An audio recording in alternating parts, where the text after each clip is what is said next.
Hello everyone. So the subject of this and perhaps next lecture is important because we are going to discuss Gauss law, and this is the first equation of electromagnetics, the first Maxwell equation for electromagnetics. Now Gauss law in a free space can be formulated in terms of electric field. How?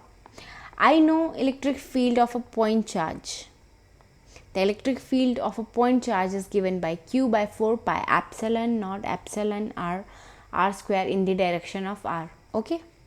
So if I integrate this electric field over a surface, okay, of a constant radius, if I integrate this over a surface of a constant radius in a spherical coordinates, I am using spherical coordinates r, theta and phi, what do I get? Well, we will try it out what we get.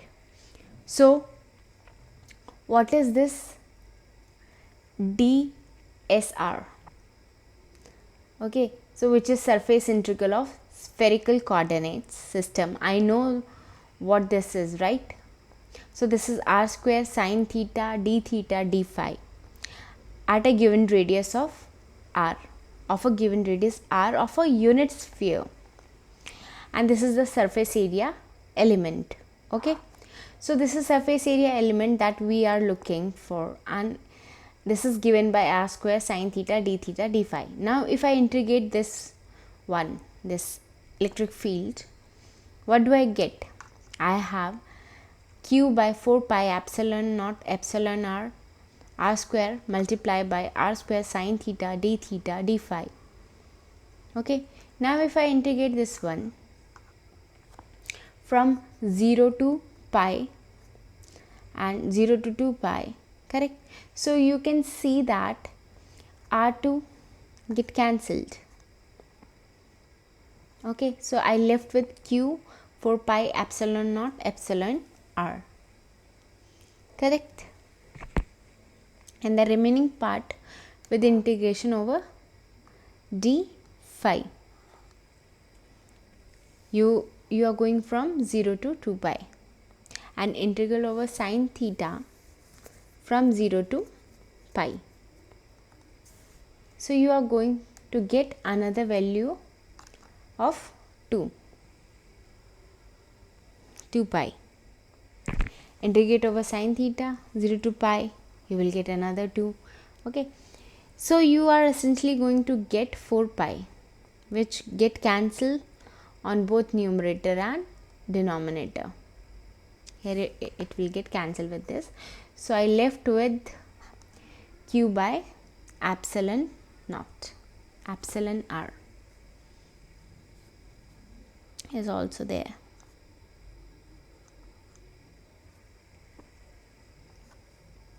Okay, so epsilon naught into epsilon r is actually epsilon. Okay, so if you do not think what is this this is interesting, consider if I bring these two together, what happens? Integral not just any integral, this is a closed surface, right? So this is closed surface integral of electric field, and I just used surface of spherical. You can actually imagine any other surface, right? It doesn't have to be spherical surface, it can be cylindrical surface, it can be point, it can be cube, it could be any other surface, it could be general kind of surface. Or in free space, this is true that if you take such a closed surface, and it is important, it has to be closed surface, and then carry out integral of E dot ds on this, you are going to see that the value will be equals to total charge. Well, it is actually equals to charge by epsilon naught.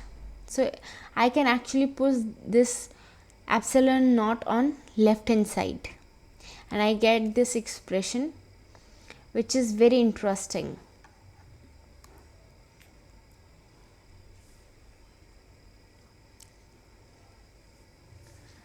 Okay, So it tell me that the integral of electric field around a closed surface on the closed surface will be equals to total charge enclosed, right? So if I have a point charge here and I take a surface around this and then try to apply this equation, what I will find is if the charge value is Q, the integral answer, the left hand side will also give me Q. What if my surface is like this dot lines?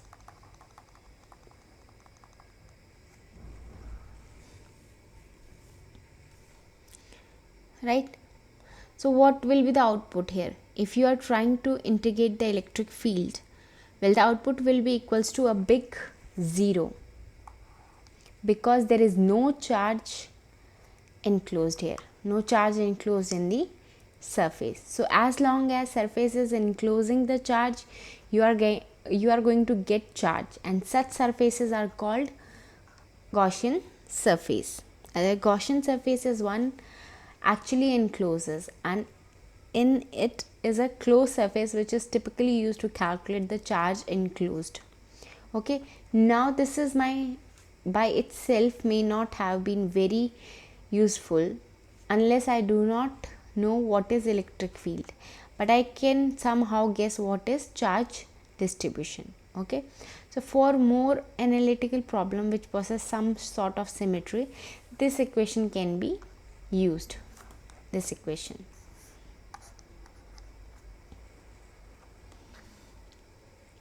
Okay, to find electric field. We are going to do that couple of example now, but this is the first Maxwell equation in free space, and this equations apply only in free space.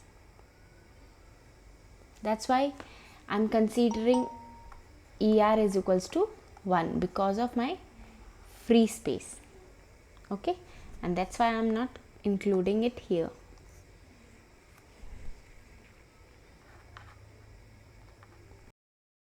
Situation when there is no free charge. What if there is a medium in between? Well, for the medium in between, you have to define a new quantity called electrical flux density. The importance of this electrical flux density is this: if I consider a parallel plate capacitor, for example, and then I apply potential difference which cause an electric field in between. This is my electrical field in between the two. This will be electric field and it would be all located in between. Okay, and there is a potential that have been applied to this parallel plate capacitor. What if I substitute the medium which was assumed to be air from a medium which is different from here? What if I put a wool or a glass or a metal inside? What will happen to the field configuration?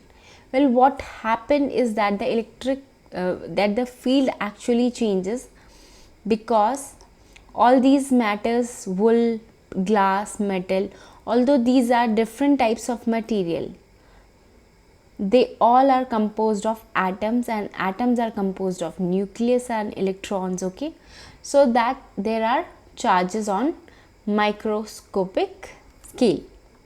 So to any matter, if I apply an electric field, okay, although any matter, this orange color is my matter, outside the matter the electric field would be E outside. Okay, it would be E on both the side. But what would be electric field inside if it's inside my matter? It turned out that if I have a consider microscopic structure, these are my microscopic structures, microscopic charges reside inside, and to calculate or to take into account every type of charge that is residing inside and calculate the corresponding interaction will make the problem very tedious. So what we assume is that material can be expressed in terms of some measurable quantity, and will be defined by certain material property. Okay, and these are microscopic material properties that we will assume that will describe the material. Much of this is not experimentally obtained, although there are very good experiment. Much of these are phenomenological. That is, say, phenomenological means to say that you observe something, observe a phenomena, and then postulate what could be the type of material property. Okay, so if you just take a point charge and calculate the force here in free space, if you are taking 2-point charge and calculating a force in free space, you are going to get some force in free space or vacuum. Now if I fill this region in between by some material, the force will change from vacuum to, say, force with material in place. Now I can use the ratio of vacuum to material, okay, and then call this ratio as epsilon r. Okay, and this itself, the ratio of vacuum to material, will tell me that there has been a material inserted. And so as far as force that I am measuring on the charges is concerned, that is all I need to know. I don't need to know what is happening in the internal details of the material in between. Okay, I do not need to know what is happening inside of the material. For the practical purpose, I just need to know what is my epsilon r, and I can use this as a characteristics of my material. Okay, however, please note that electric fields are all generated by not by charges inside, but rather by free charges that you have. Okay, so what we assume now is that these free charges do not give me electrical field. They are not giving me electrical field from these charge. These free charges will actually give me some flux density, which I am going to relate to my field, right? And if I replace this material from one material to another material, my ER will change, right? So I need actually a quantity that would be completely independent of material. Okay, and I am talking about a quantity that I can use and then relate later to electrical field through the material property. But as for this one is concerned, I do not want to get stuck to a particular material, because if I get stuck to a particular material, then I have to find out all the intersection that are happening, and then I need to keep evaluating that interactions. Okay, so because of that, we assume free charges generate my flux density, which is independent of material property, and D will generate in turns electrical field, which the connection between the two phenomenology and that describe the material property. Okay, an electrical field is one which gives us the force on the another charge. So how does free charge generate D, or what is the relationship between charge in general, free space, rho v, to the electric field density D? This is given by Gauss law. Okay, and the relationship between D and electrical field is material dependent, and this is given mostly by phenomenological arguments and by some measurement plus phenomenological arguments. How does electrical field apply? Force on my charge is given by Lorentz force equation. Okay, So this is new structure. Earlier we have seen that free charges are there. Free charges generate electric field. Electric field in turn exert a force on the charge. Now because of material property, we have free charge generates D, flux density, and flux density generate electric field, and electric field generate force. In free space you can define D as epsilon naught into E, okay, or epsilon into E. So that equation which we had written, epsilon integral surface integral of electrical field over the surface was equals to total charge contained can be replaced and written as surface integral over flux density D. That should be equals to total charge contained. So this is so important, and this is called Gauss law. So we are going to discuss application of Gauss law now. So Gauss law tells you that if you take a closed surface and then integrate the electric flux density, you are going to get total charge enclosed. Now I know that charge enclosed can be in general written as integral of the volume charge density. Okay, and this equation is Gauss law or Maxwell's first equation. I mean, first he didn't actually number them, but it is something that we can conveniently take that because this is the first equation that we are encountering, which will eventually becomes Maxwell equation. Okay, so this equation is Gauss law or Maxwell equation, Maxwell first equation, and this is example of integral equation or integral form of law. Okay, why integral form? Because there are integration on both left and right hand side of this law. Okay, how useful is this Gauss law for me? Consider the infinite line charge. We have seen infinite line charge so many times, it might actually feel that we are actually revisiting just a friend. Okay, so I do not have to explain too much about line charge for you, except telling you that line charge density is rho L coulombs per meter. See, we struggled a lot to find electric field because of this infinite line charge.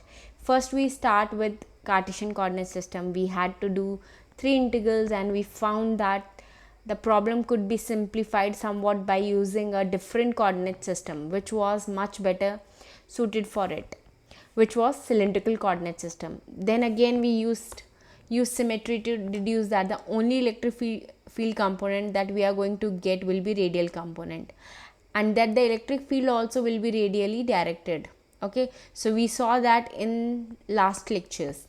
Now we will still use symmetry argument, but let us apply Gauss law to find out what will be the expression for electric field. Okay, so to find Gauss law, I need to first find Gaussian surface. So let us assume a Gaussian surface which is cylindrical in nature. Okay, and this Gaussian surface that I am applying, this is cylindrical Gaussian surface of some height L. Doesn't matter what is the height of this one, this is some height L. Okay, and this at a radius of R. Okay, and this radius R could be anything. You just imagine different cylinder of different radius. So you fix a radius of cylinder, in this case to equals to R, and of course R itself can be variable, and the height of cylinder is L. Now how many faces the cylinder have? 3 faces. One is the top one, bottom, and the curved surface.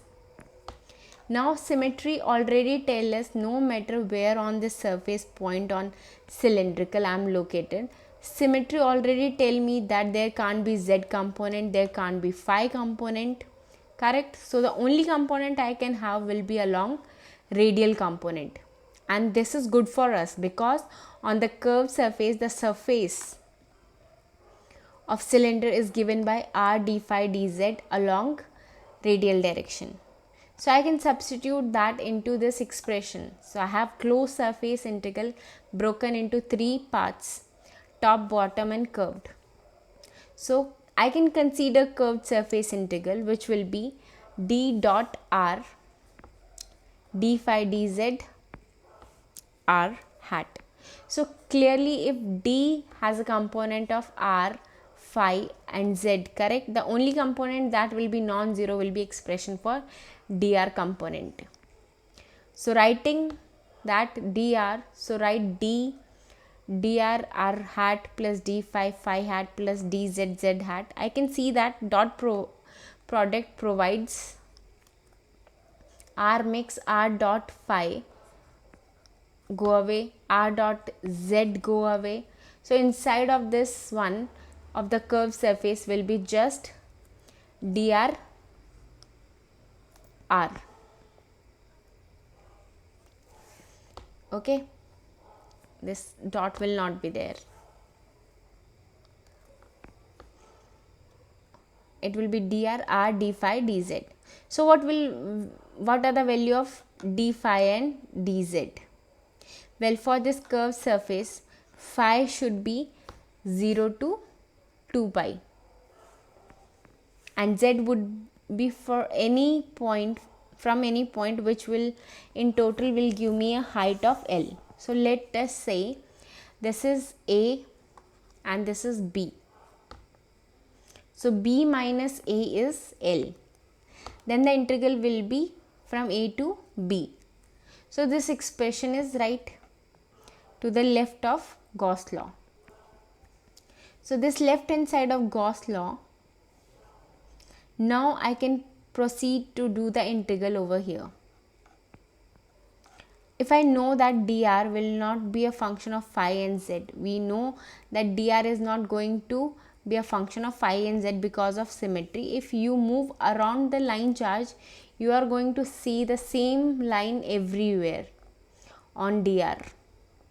Can't be a function of phi. Similarly, you move up and down on the line infinite line charge, you are going to see the same line charge, which means dr will again be independent of z.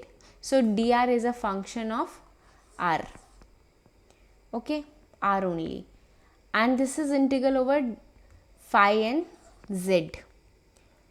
However, that is crucial. Dr r is actually a constant. Well, I just said dr is a function of r, but how could it be constant? Well, remember, this is constant at a constant r, right? So I am actually considering a cylinder at a constant r. Therefore, on the constant value of dr will be constant, so which means I can move this outside of integral. So r is also constant, I can bring r also outside, and I am left with integral from 0 to 2 pi integral a to b. So if we evaluate this one, you are going to get dr 2 pi r into L. So this is left hand side of Gauss law. What about the right hand side? So to get the right hand side, you need to know what is the total charge that is enclosed here in the surface. So the charge enclosed only on the line. So what is the total charge enclosed? So the total charge enclosed will be line integral of line charge. So you have rho L and then dz over the same height A to B. So this will be equals to rho L L into L. Now equate the left hand side and right side of the Gauss law. So you obtained dr is equals to rho L by 2 pi r is equals to epsilon naught er, right, in free space, assuming that this is in a free space, will be equals to epsilon naught er, which implies that electric field will be radial, and it will be given by rho L 2 pi epsilon naught r in the radial direction volts per meter along the radial direction. Okay, now let me get you to a different charge distribution. We have seen line charge enough, that might bore us, so we will look at infinite sheet charge. Okay, so there is a hard way of doing this problem and there is an easy way of doing this problem. What we means here is that there is infinite sheet of charge that we have placed. Okay, so this is x, this is y, and I have placed this charge at x equals to 0, and I want to find out electric field at some point here. So how do I find the electric field? We choose again Gaussian surface. Okay, so although I have drawn lines here, they should be actually a surface. Okay, and this should be surface for me, and let proceed here by writing the block. So I will take a cube, okay, and then cover the cube such that the cube is halfway between. So this is surface of cube, the top surface for me, and let proceed by writing the halfway between. So this is surface of the cube down at bottom when z is equals to minus h. Okay, so what will be the electric field? Consider a point here, okay, on the surface. Now for every point there that is sitting here, I can actually find from the surface charge, I can find 2 points such that 2 lines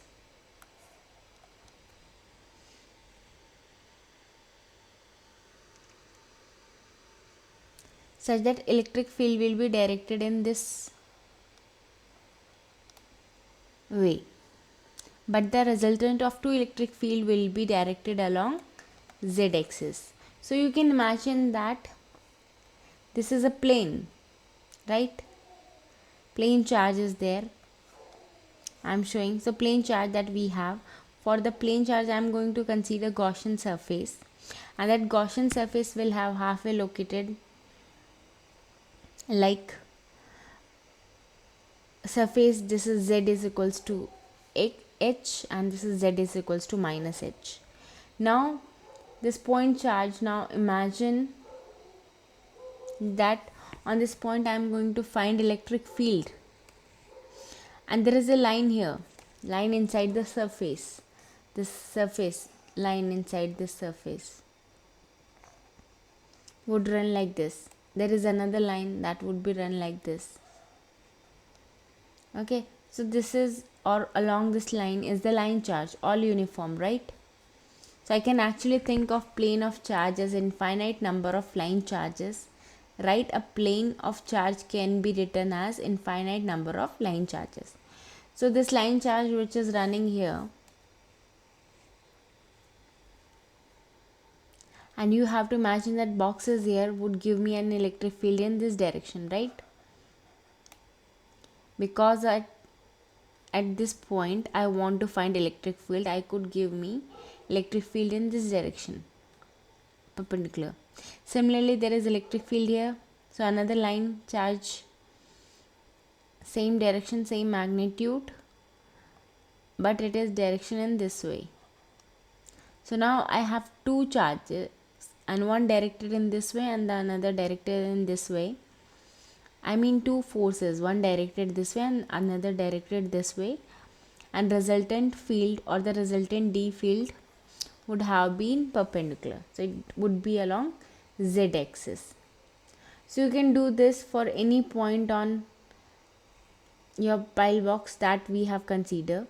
So at any point on the pile box that we have considered, you can show that there is 2 line charges which gives you electric field of equal magnitude, such that the resultant electric field is always along z axis.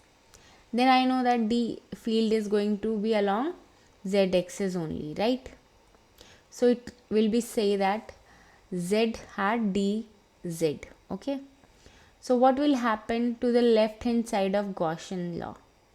So it would be integral of dz over the surface area. Now what is the surface area here? The surface area is directed along z axis. So I know that what is surface area, that is nothing but dx and dy over a surface of delta x and delta y, right? That is, say that the surface I am considering will have delta x and delta y. So the area of the surface would total will be equals to dz delta x delta y. Okay, this is left hand side of Gaussian law. Why was this happening? Because at any point on the surface I could consider that there would be two equal line charges, which would give me electric field which was always from z, is along z, and it would actually be constant. Okay, similarly there is electric field or D field at the bottom, and this they would also be obtained because of two equal magnitude lines, and the resultant will be along minus z direction. So the total field that is here will be 2 times the value. Okay, why 2 times? Because two flux enclosed are the total flux that is coming out after integrating will be on the top plate and along this bottom plane surface. Area is along minus z, right? So the surface area is along minus z, right? And the D field along minus z. Okay, so there will be essentially add up. They will be essentially add up. Nothing will happen to the side because the electric field is not, or D field is not presented there at all. So D field is also directed along z, and the surface area on the right and left as well as back and top front will not continue anything to this, contribute anything to this integral. So I have left hand side 2 dx delta x delta y. Right hand side will be total charge enclosed, that would be total charge. If I assume uniform line charge, uniform surface charge, rho s coulombs per meter, this is my surface charge.